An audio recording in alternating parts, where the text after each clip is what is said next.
Welcome back to another technical deep dive here in the debug zone. Today we're tackling a big question and breaking it down with insights from other users.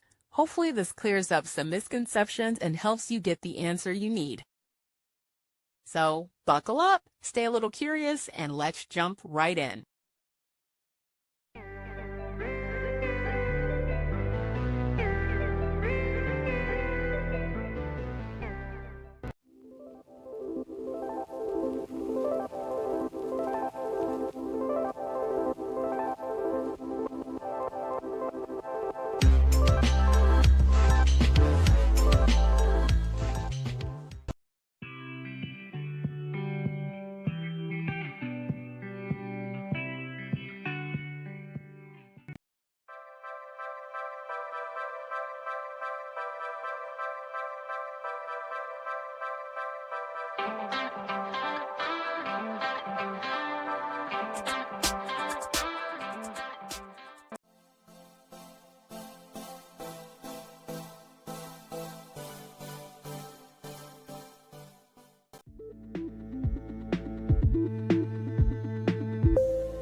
And that's a wrap.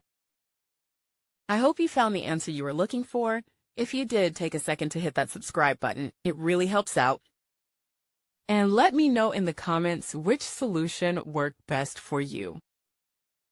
See you next time in the debug zone.